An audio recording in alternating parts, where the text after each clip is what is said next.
Lawin Media Network. Bringing to you the most relevant content across all platforms.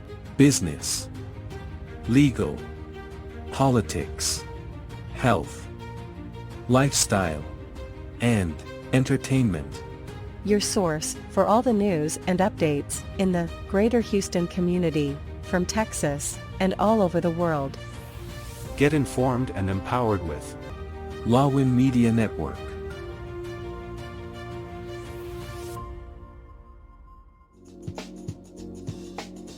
The following program is produced by Lawin Media Network.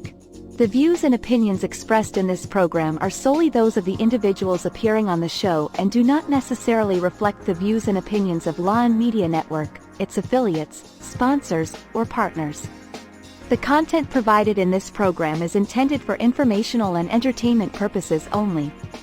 Lawin Media Network does not guarantee the accuracy, completeness, or timeliness of the information.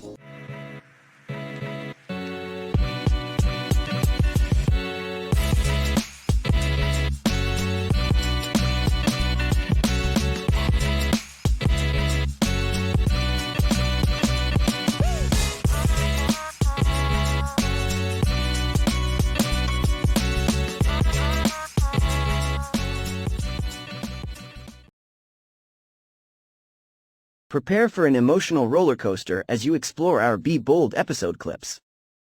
Immerse yourself in the most unforgettable moments and enjoy hearty laughs with our collection of bloopers and highlights. Be bold, why not? Highlights and bloopers. I met my husband, I think it was back I just graduated from college because that was like 1990s. I'm not going to give a clue how old I am, but anyhow, it was 1990s. I graduated from college. I met him through his cousin. And I met him, he lives in Mandaluyong City, but it's outside of Mandaluyong, okay? Not inside. There's a joke in the Philippines about that. How do you pronounce Mandaluyong?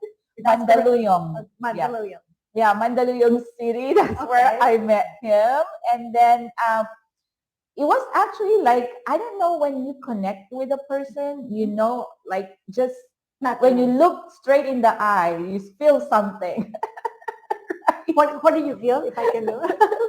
I don't know, just my heart just love dub. We are trying to really kind of get to know even more about ourselves, because that's important. That's evolution. Mm-hmm. But can I tell you something? I think relationship can be beautiful, but I do believe also the first relation that we have to always nurture, cultivate is the relationship that we have with ourselves. Mm-hmm. What do you think about that? Oh, I totally understand. Yeah, that I can relate, because you know how they say you have to love yourself first, right? Because if you love yourself, you have something to give. So you have to learn who you are. You have to really know your wants, your needs, your desires, because based on those things, then you'll be able to realize or know what you want from other people too. So true. That's right. So the self-learn, it's very important. You learn yourself first, then you'll be able to create a better relationship with other people. But at what point in your life did you say that, oh, this is a person I'm going to marry? I remember my family used to say, you know, you always say you want to marry a African-American person. So I guess when I was very young, I even didn't remember that. And I got married with an African-American person.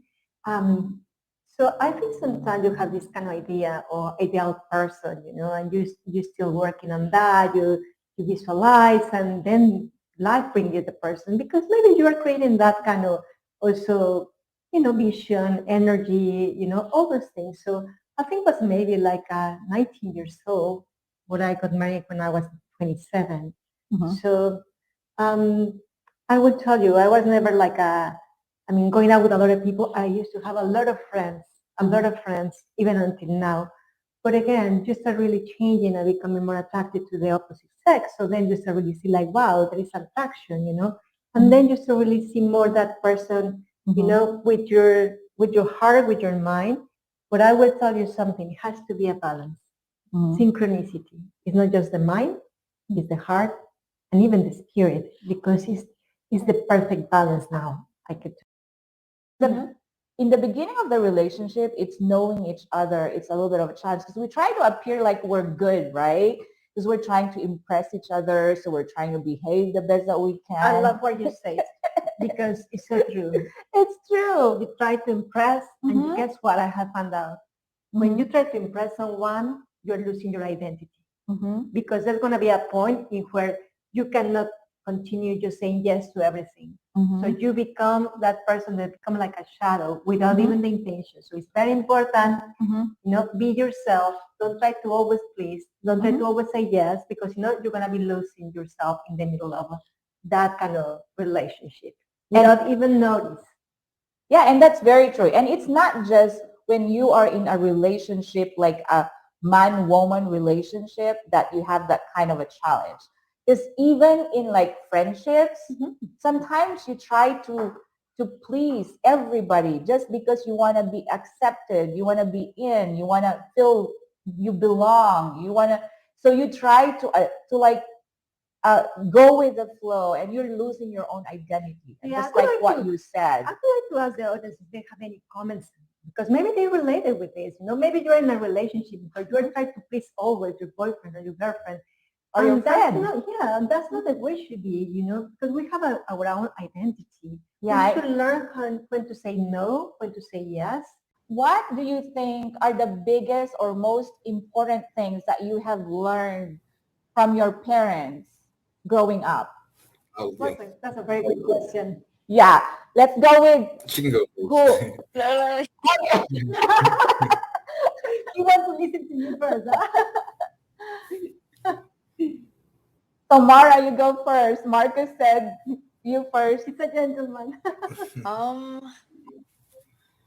I would say the biggest thing that I learned from both my mom and my dad was definitely like, I don't know, wherever I was with them, like it felt like home. Like if like it wasn't because I was away or just them in general, they feel like home to me. Like I don't have to be home in order to feel like it is home because I'm with them.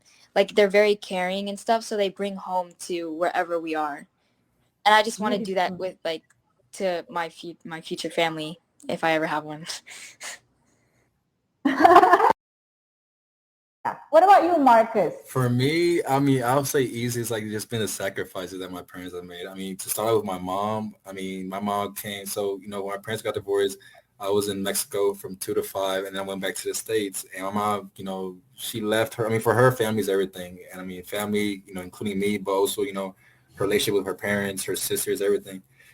She left Mexico with 2 luggages.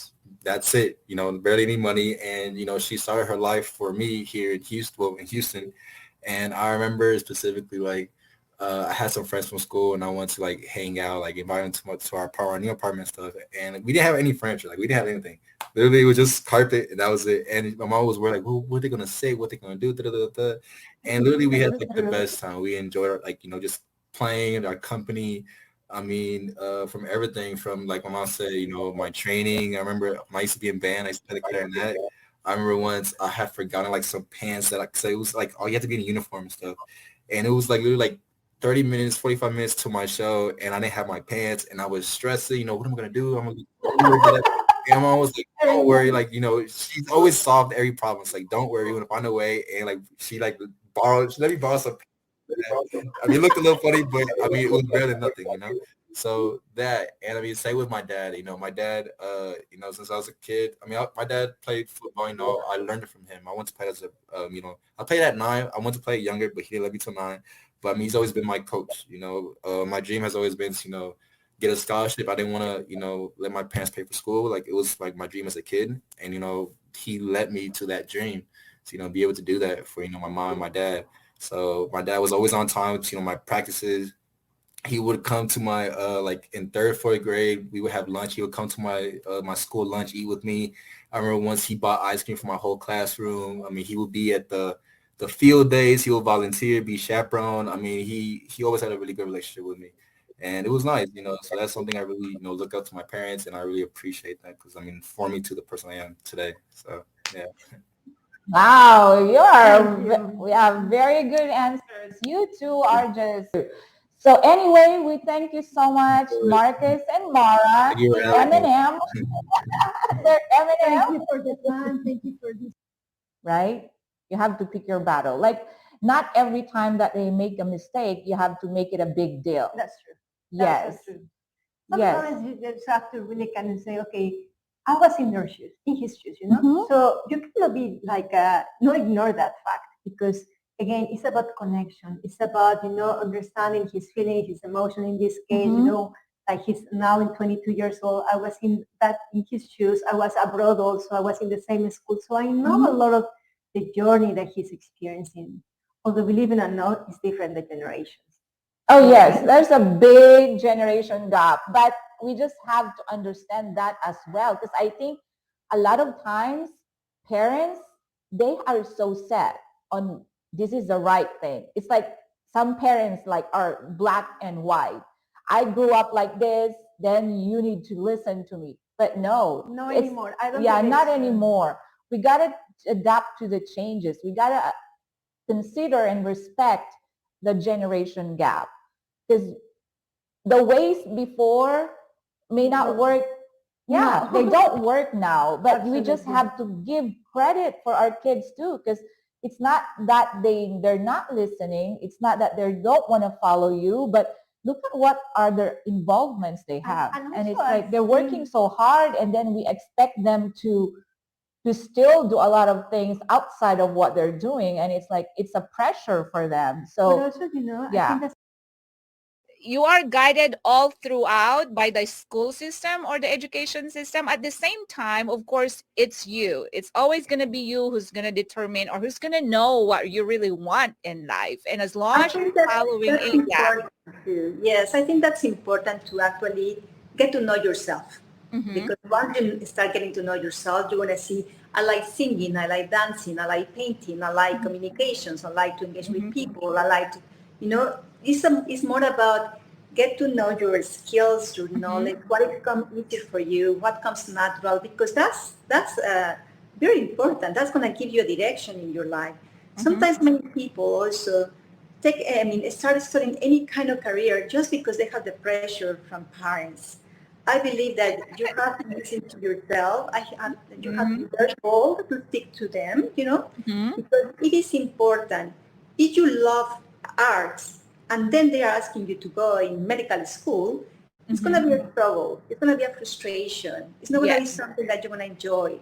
So you have to be very, very bold to speak out, to really kind of have I always say, go and get a coffee with yourself. And that way you can start really knowing what are my skills, what do I love to do, what comes natural. Don't you think that's Oh, important? yes, absolutely. That's very important because whatever it is that you pick or you choose to do in your career, as long as you love what you're doing, it won't feel like a job. Yes. And of course, as we grow up, we may end up into different careers. Like for me, I am a nurse by profession. But if you have that passion, never ever give up. Always follow your dream because even though you end up to be in a different career, you still are living your passion. And that's what it is all about. Go after your dreams because that's how also you're going to know what you really want to become. In my situation, it may have been different because I had to give up my dream just to be able to help my family becoming a nurse.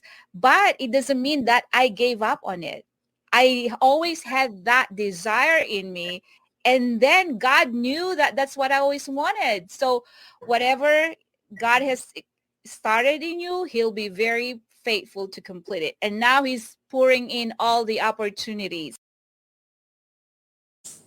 Yes, So, and we actually have a question from the audience or from our viewers. It says there, what is the best advice you can give to seniors who are still looking what course they will take in college? What do you think, Atala? well, I think that's a very good question. I think that they need to go back and just really see, like, what do I like to do? Do I like maths? Do I like maybe, communications? Do I like maybe science? Based on what they like and enjoy, go ahead and start matching the class. That's You know, right. Yeah. They have to know your strength. know your strength. And also, what kids now are doing, they take like general courses. 'Cause in the beginning of the college year, or like the first or second up to second year of college, you take general courses, right? And then on, you can figure out what you really want to specialize into, or what Yeah. course you're actually going to get. So it doesn't mean that when you don't know what you want to do yet while you're in senior high school, don't lose hope. I mean, you're going to learn it. You're going to know it by the time you get to college. Because there are people out there that are late bloomers. Do you believe in that? Like, there are some that are late bloomers. They don't know what they want yet while in high school, but then they suddenly realize, oh, I actually want to become this. I actually want to be a pilot, or I actually want to be, and as you said, just know your strength. What's Yes, and something else that I noticed, because sometimes when I'm, maybe listening or coaching maybe a teenager, or a young adult, sometimes they have a lot of fears of making a mistake. Guess what? We're human. We're all going to go through different journeys. We're going to learn from those mistakes, but don't try to be perfectionists, because that's where sometimes we are lacking that confidence. And I have seen that happen with a lot of young people. There is no perfection in life. This is a journey. We are learning, right? But try to be very honest with what you really like and enjoy it. And again, visualization is power. Yeah, and I can relate as a parent because I have two adult kids. So in the beginning, one of them didn't really know what he wanted to do, but he loves music. So he thought that he would go into a music degree. But along the way, I mean, he realized, oh, he wanted to do business. So don't worry, our seniors out there, don't beat yourself up just because you don't know what you want to become when you are in senior. And now there's that pressure because your peers and your friends already know what they want, but it's okay. It's okay because you will learn along the way what you really want. It will come to you as long as you listen to yourself, you listen to your skills. Retirement is like a new beginning, as you mentioned, totally. And it could be like a new adventure if you think about it. But we need to consider also that sometimes we block opportunities because in those cases, we don't see clearly. At least I'm talking from experience, like, maybe people that I know, family members that maybe they are between the 70 something, or people that they are even now 80, 82 years old, they lose a husband or they lose their wife, or sometimes maybe they go through a lot of emotional challenges, because they are still losing friends. And that's also affecting what they want to do in life. Yeah, and also that at that retirement stage, you can have like a new purpose in life too. I mean, it's like now you have the time. If you have the resources, then you can now do whatever you've always wanted to do, like continue a purpose-driven life because you have the luxury of time. And if you have the resources, then by all means, leave that because retirement is, we're getting close to the end of life and we're all going to get there, but we got to enjoy that last part of our life, right? So we can say when we go, yes, I've lived a purposeful life. Have time to travel. Don't wait until you become like, I'm going to be retired, because later on, maybe you have the money, but you don't have your health. Yes. So do it when you are able to do it. Never wait until 10, 15 years, because you never know how life will change. One of our questions will be, what are the most common challenges of retirement? And I think let's dig deeper into the challenges of finances. Why do you think that is one of the most, or actually strongest or heaviest challenge of being a retired person? Why do you think so? I think would be several factors. Sometimes maybe it depends on your culture. Maybe you want to continue helping your kids. Like I will tell you, Latin America, at least in Mexico, I mean, your kids can be 30, 40 years old, and your parents, they will always support you no matter what. So maybe that will be one of the issues. Sometimes maybe it could be like I mean, suddenly you start getting sick, and you start having more appointments, doctor appointments or treatments, and maybe you don't have insurance. Many people go like that. My father got ill, unfortunately. He didn't have insurance, and we were going to doctors, appointments, treatments, and that was very, very expensive. So many people don't have insurance. That would be a major, Yeah, it's one of the major challenges. Yes, and of course, definitely. it's basically because you work all your life, so you have income coming in every month, right? And then you suddenly stop working, so you lose your source of finances. So that could be too. And because maybe you did not prepare early for retirement, like you don't have enough savings, you don't have enough in your retirement account, and then things happen. It's just like what Atala had said, as we get older, we get more sick, and there's medical bills there, we have kids that we want to support and continue to support. So that's where the challenge comes, and then we have to hire caregivers to take care of us when we get sick. So that you mentioned, yeah, that's very expensive. I have a very good friend of mine, is 83 years old. She just recently had a surgery, knee surgery, and she told me that is amazing. You can spend thousands and thousands of dollars in daycare. I mean, like, not daycare, I'm sorry. I'm sorry what I'm thinking about here. like in assisted living or not daycare. In nursing, in nursing home. Yes, too. it's Yeah. amazing. So a couple of weeks, thousands of dollars. Think about it. Yeah, and if you don't have enough money in your retirement, they say there's social security benefits, but we hear a lot. I mean, we hear a lot from people out there, even our own patients, that they cannot even retire because the social security benefits are not enough. There's disability, there's social security, there's Medicaid for those that are of low income and all that. But I mean, it's not enough. And another comment. Watching from the Philippines, what are some key factors to consider when planning retirement? Hi, Chelo. Shell. Oh, Shell. Yeah, Shell the Seco. All right. Well, I think we're gonna actually get to that whenever we're the last segment of our show. We're gonna give some solutions or ways how to cope with the challenges of retirement.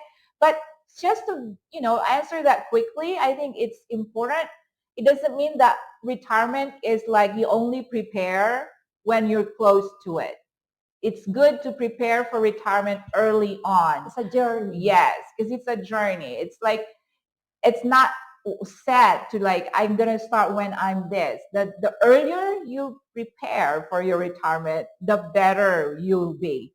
And you mentioned something important. I think retirement is preparation, not just financial preparation, mentally, emotionally, physically, because also you have to keep yourself busy and active.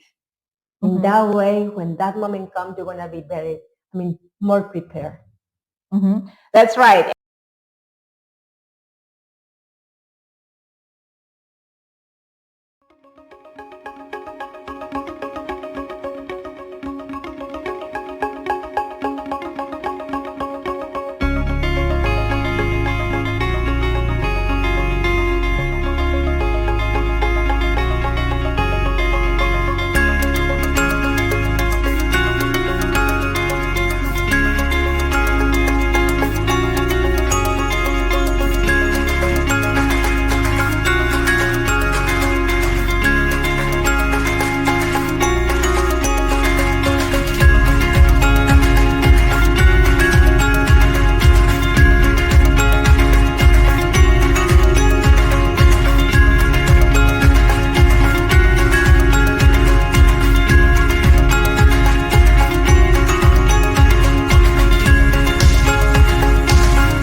But yeah, so Atala, I know you have experiences in this, but yeah, I for myself, I know I mean, of course, I've been married for 25 years, and it's not perfect, as you said. You know, there's always going to be issues because you're right. I mean, we are two different individuals. We grew up from different families, and then you go into a boyfriend-girlfriend relationship, and then during that phase of your relationship, normally you try to show your best self, right? But then once you get into living under one roof, that's when you get to know each other more, and you get to show all your flaws and everything, and that's when some issues would come out or would. But Yeah. let me just I'm sorry to just kind of go over like this, but I think also is you have to consider a lot of elements here. For example, I was sure in my case it was more a cultural differences. Some people may not consider this, but sometimes you ignore, because one of the things that I always say to people, you can love mariachis and you can maybe love the Mexican food, but you may not understand the culture. So that's two different things. Why the family is always together, why you're always calling mom and dad, and you're always talking to your family, Yes. even if you're in two different countries. So that's another different thing. I think maturity takes place, understanding, and I highly also, I honestly right now understand that definitely, how you were raised, your values, how the family that you come from, it's going to give you a lot of input into your life, how do you face life, your challenges, everything. So I think it's about get to know more, not just your partner, but also his culture, his relationship with his family, that cultural sensitivity, which is very important, very, very important, and you cannot ignore. Especially you are talking about a couple with different backgrounds, different languages, but also like different ways of that they were, raised. That's very important. Yeah, that is correct. And different personalities too. I mean, like, there's this maybe more giving person. This person is maybe a little bit more like stringent or selfish. I'm not saying, that, but there could be a clash in personalities because you just are totally different people. And you're right, even families, like the extended family, sometimes other cultures cannot, understand why you are so close to your family. Why do you have to, even like in-laws, they come into the picture too sometimes. One of the issues, right? There's a movie, Monster, is it Monster Outlaw or In-Law? Monster In-Law? Do you remember that movie? When issues also arise from conflicts with their families. And I think that's also one common Let thing. me share with you something that happened. I remember one time I was in Mexico and I was with my family, and my ex-husband came into the kitchen, and we were just like, we were like, oh, we help each other, right? And he was just watching to everybody, and I said, come on, what are you doing? This is not my kitchen. So yeah, but we can go ahead and start just picking out the glass and putting it into the table. So that's just cultural sensitivity, But sometimes we don't, we ignore that. And it could be something very simple, very simple, but when you start really adding into, it can create conflict. And more if you don't have the maturity to understand those differences. So sometimes simple things can create really big things in life. And I think it's all about just to get to know more yourself and start getting to know more the other person as well. Because, getting married is really a commitment. Yeah, it's a commitment for life. And it's like when you get into relationship, especially when you get married, I mean, you make a vow that, the vow to enriches or in richness and it, how do you call it? In death. In illness. In riches. And, yeah. I think what I noticed is it's communication. They're not understanding each other anymore, so they cannot fix it anymore because they cannot understand. They're trying, but it's because of lack of understanding or the willingness to understand. Then it becomes it cannot be resolved anymore. Sorry to interrupt you. Yes, what are the three most common reasons why people get divorced? What can be communication, finances, or what would be maybe? Yeah, well, there are a lot of reasons, but I think the most common one, we already mentioned it. The other partner is a narcissistic person, very controlling, very jealous. He thinks of himself or herself as a superior partner, so something like that. And then the other one is financial. They have a lot of financial problems. They're indebted. They don't know anymore how to resolve it, and then ends up they argue a lot and fight a lot because of financial problems. And then the third, it's that a third party is involved, Mm-hmm. and sometimes it's just one party, but sometimes it's multiple parties. And don't get me wrong, they try to fix it. They try to change, but it keeps on going and going, and the other partner is already tired, and Yeah. the other partner sees it as a hopeless case anymore. He's not going to change, or she's not going to change. Mm-hmm. What do you think could help couples that have separated like you, help them bring the best out of their children despite that difficult situation? I think that first of all, they need to think not about themselves.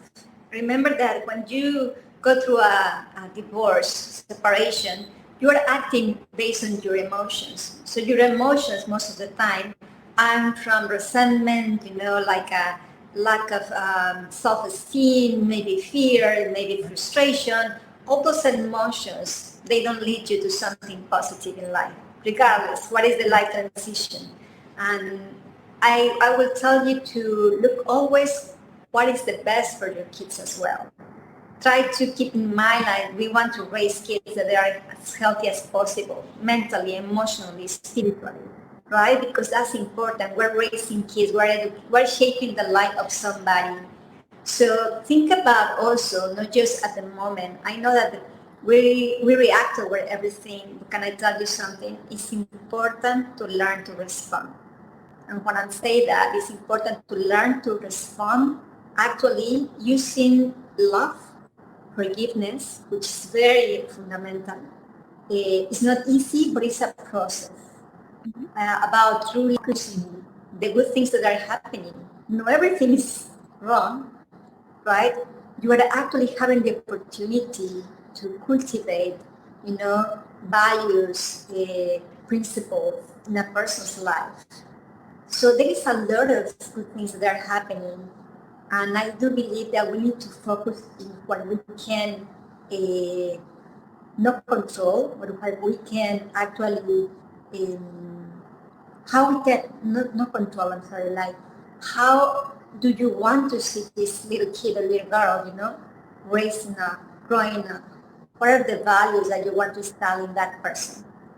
What are the principles? What are the ideas, the behaviors? All those things are very important. That's what it really helped me. And always try to have good conversations with your kids. They are very smart. I always have deep conversations with Marcus since he was little.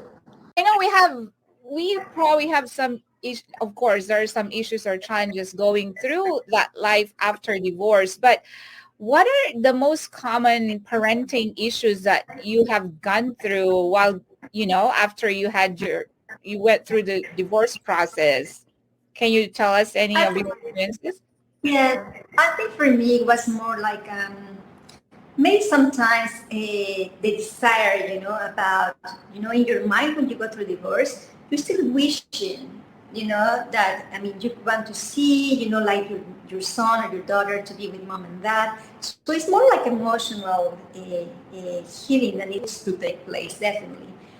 But at the same time, maybe in my case was more like I'm not from this country, I wish I could have my family with me, for example, right? Because it's like I decided to move back to the United States. So again, now I'm not with my husband or my husband at that moment. My family is not here. So you start really kind of recreating your life. And I think to me it was more about, again, like acceptance, looking at the good things in life, being look like the opportunity that I was having to raise my son, right? And also the blessing to see that everything was perfectly orchestrated. I cannot tell you how many times just wake up in the morning, my son has been always in the sport. Taking to the school for me was very important. I mean, living in the place close to the school and then driving to work, everything was aligned, everything. When I needed something, a friend was there to help me out. So to me, it was more about, let me see how really I have something good to share. More than complaining, about being very grateful. I am focused on the good things because the most difficult things are really about accepting that you are not married, that mom and dad are not in the same house, that maybe you have to take now one weekend your son go with dad, the other weekend stay with me. So it was more about adapting a new life, a new way of living, and a new way of thinking. Is you're a very selfless woman. Like you are selfless, right? You care about not just about your son, but other people, of course, most especially for your son. So it's not easy for a lot of women out there, I believe, because as I said, for those people or women that were in that relationship because they were dependent on the husband for so many things, I think it was a bit different for them and it's a little bit difficult for them. But as I said, because you are driven, you are compassionate, you are selfless, and you think of your son, not just for yourself, then that's what made you, a very successful mom, like what you are right now. Um, anyway, we have a I wanted to share something with you, that I think is important. At the moment that you teach your kids to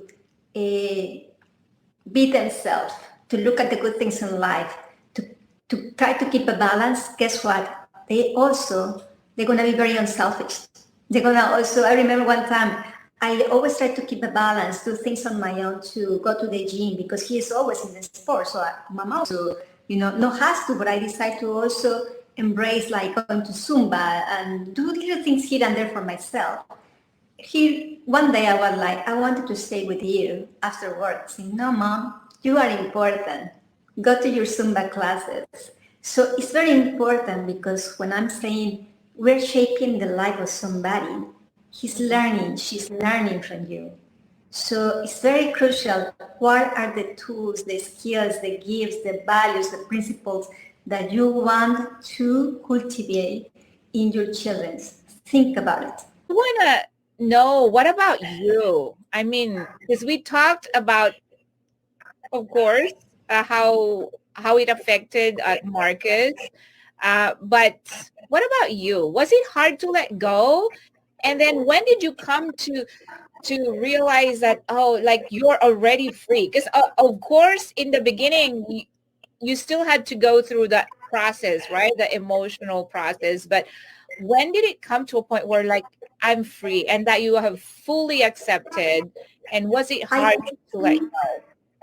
It was hard, of course it was hard. And I faced that when I was in Mexico because I just practically, when I was going through divorce, it was again like a reaction, went to Mexico and started my healing process. But when I came back to the United States, I was always back and forth for almost a year and a half, very often. But when I decided to move again back to the United States, that's when I started like, wow, this is reality. I'm not married anymore. I'm not in my house that I used to be. I'm not in the job that I used to have. So everything was different. And from there, it was like a waking moment. I started really looking for things on my own. I started really like stretching.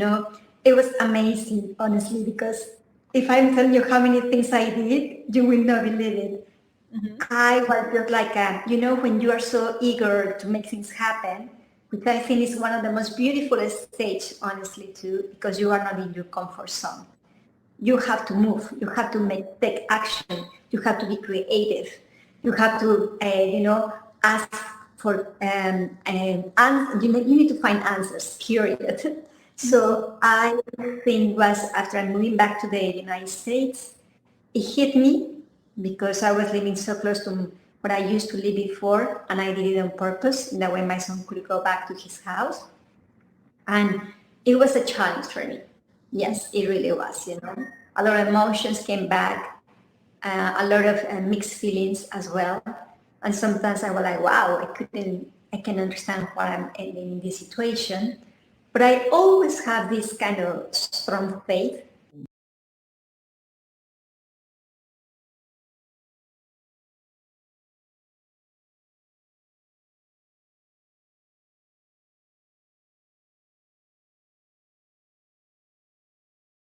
What is estate and why do we plan it?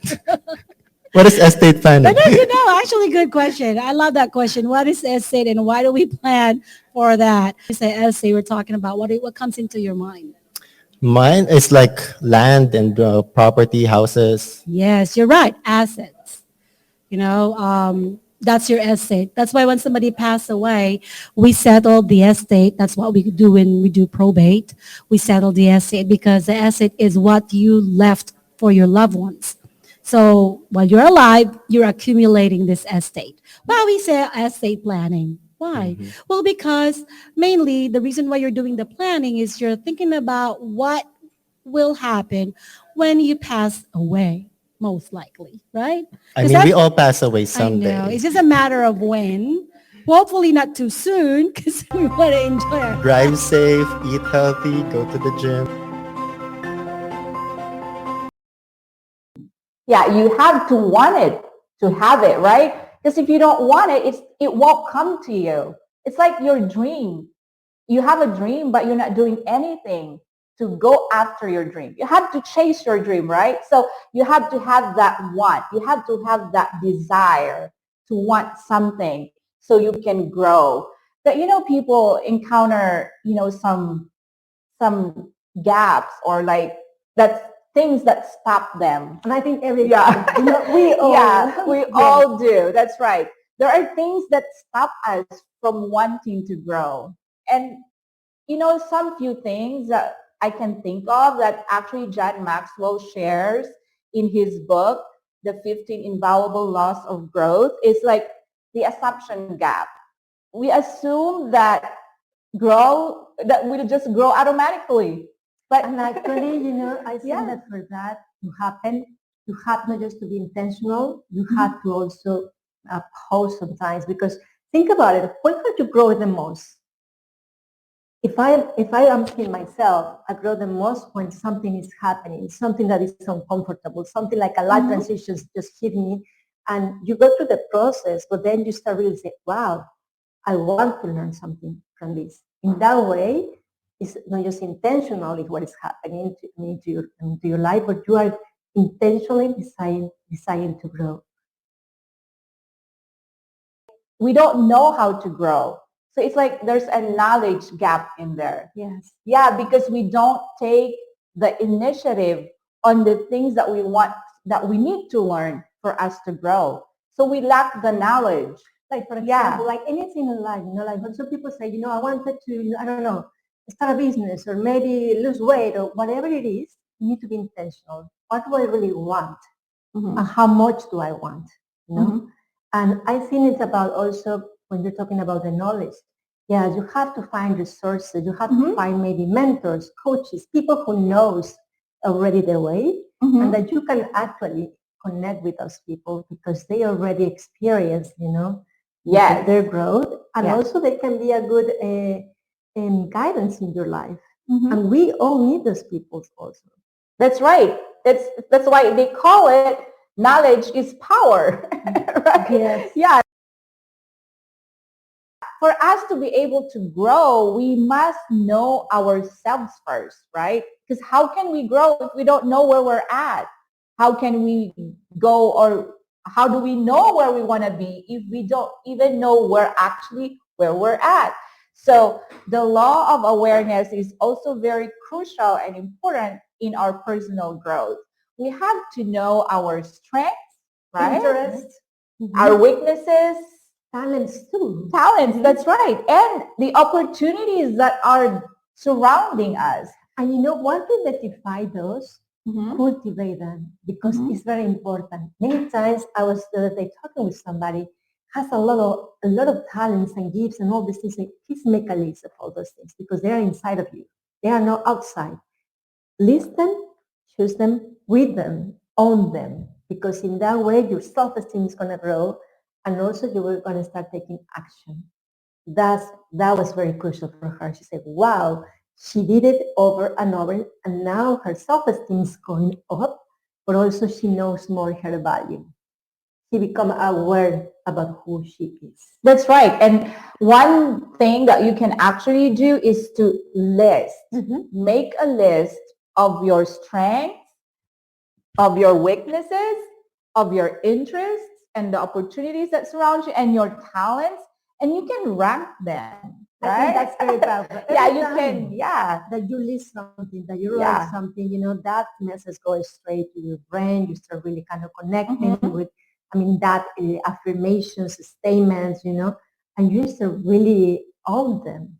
That's important too. You become aware about, hey, who you I are. am a great person. Hey, I am, you know, all these things that sometimes we ignore very easily. Yeah, especially if we all we think of ourselves sometimes is negative because we listen to the negative talks, or we listen to the environment or to the people that actually just want to put us down, and that actually puts us down and like diminishes the value of ourselves, and we tend to allow people to do that. But if you yourself know who really you are, who you really are, then no matter what people say about you, you're not going to listen to them. Explore another very important law. It's called the law of mirror. Yes, the law of mirror. Okay, so mirror, mirror on the wall, who's the prettiest of them all? No, I'm just kidding. that's not what it says. But yeah, some relation. Yeah, a little bit. About it. That's right. So it says that for the law of the mirror, you must see value in yourself and add value to yourself. And I think, you know, if I think about it, the other day I was doing a session and I asked this person, please go see yourself in the mirror and tell me what do you see. And that's so interesting because sometimes we don't see the value again. It's very easy to see all the imperfections and then you take away your own beauty. Yes. Nobody's taking away your beauty. You are taking away your beauty. So that's important. When you see yourself in the mirror, go and appreciate even your gray hair because that's wisdom, right? I mean, try to see the goodness in you. Try to go to your heart, not just what is outside. Yes. And that's going to change the relationship that you have built with your own self. Yes. And important because when we look at ourselves in the mirror, you have to accept who you see, right? And love. Because love, yeah. If you accept yourself as you see yourself in the mirror without anything and with all the impurities that we may have, because everybody does have impurities, right? I don't. Oh yeah, well, some people think they don't, but anyway, that's true. But anyway, oh yeah, if you love and accept yourself, you value yourself, add value to yourself, then it gives you, it changes everything about you. Yes. It's like, for example, think about it. You are raising kids, for example, and then you start looking at yourself with this kind of criticism. Your kids are learning from you too. So you are teaching them without even the intention to look at the wrong things in them. So that self-esteem is to build since you are little, right? In that way, it could be easier to appreciate who you are, the beauty that you have. It would be even better and simple, and easier to talk good about yourself. That inner dialogue will be more constructive. So that's what is important, this law, I think. Very powerful if you think about it. It is, because especially, if whatever value you put in yourself, that's how people will actually put value on you. They're not going to raise your value if you if you look at yourself as someone who's nothing, then they're going to look at you as nothing. What is my highest high? What is the moment in your life when you just felt so good and that you think that you have achieved so much? And if those moments in your life give you positive reinforcement, then keep doing those. What makes you happy? What gives you joy when whatever you're doing? That no matter what that your day is going, if you just think of that, that it turns your day into a positive one. So what is your highest high? Um, to me, for me, I think my family is my highest high, because whatever I'm going through all my life, as long as I know my family are okay, then I'm okay. So because they are the most important, they're my biggest success. That they are the whatever you value, as they say, is where your riches are, right? So to me, it's my family. So that's my biggest high. And then, of course, you can also ask yourself, what is my lowest low? Have you gone through the deepest pit in your life? What is that thing that's giving you or stopping you from being the better version of yourself? Have you been to that moment when you just feel like the world is just against you? And if you have that and you realize how tough it is, then you just surrender and then just say that I can do this. I can do this with my strength. I can do this because I have the power and I have the will to get better through the situation, right?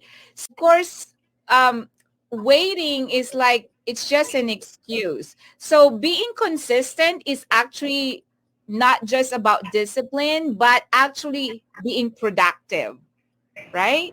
Because that's the product of being consistent, is like you're actually getting into something, you're getting something done, you're achieving the goal, and you go beyond achieving the goal. Even when you already have achieved the goal, you still continue to grow, you still continue to work for whatever you want to achieve in life, right? And I So think it's like that develop a muscle, like mhm. when we're start exercising, going to the gym, and then you don't see any changes, and suddenly you see that your body's changing completely, but you're not changing your body physically. You're changing your mindset. So Mhm. that's a very different thing. When we try to change a habit, like no procrastination or, discipline, for example, it's really about more like a mindset skill that we need to develop. And it has to take place at a conscious level once again, because whatever we're doing, we're in the subconscious. So it's very easy to break our own rules, very easily, self-sabotage, inner dialogue, criticism, all of these take away. They're like a minus and plus. They are totally in the minus column. So I believe it's more about self-discovery, self-reflection, and it's a very inner work that is available to all of us, but not everybody want to take advantage of. Yeah, and that's the power of consistency too, is, as you said, it's like building a muscle. And we have memory muscle in everything that we do. So you, like a habit, they say, right, it takes 21 days to develop a good habit. And it's, yeah, and it takes that long also to develop a bad habit. And the I don't know, but it's so hard because it's hard to break a bad habit, right? So it takes a lot of discipline. It takes a lot of discipline. So it's really important that we have to follow the law of consistency for us to be able to continue to grow. Because otherwise, if we don't reflect on the things that we are currently having in our lives, if we don't reflect on what our strengths and weaknesses are and what the things that we want to improve on ourselves, if we don't reflect on those things that can actually make our situation better and can give us growth and very positive way, if we don't try to be consistent with our actions, then we're stopping to become the better person that we are. We're actually slowing our growth. But if we try to do those things and follow these different laws that we are actually trying to help you with, then we are going to help ourselves flourish. We're going to grow Yes. beyond our expectations.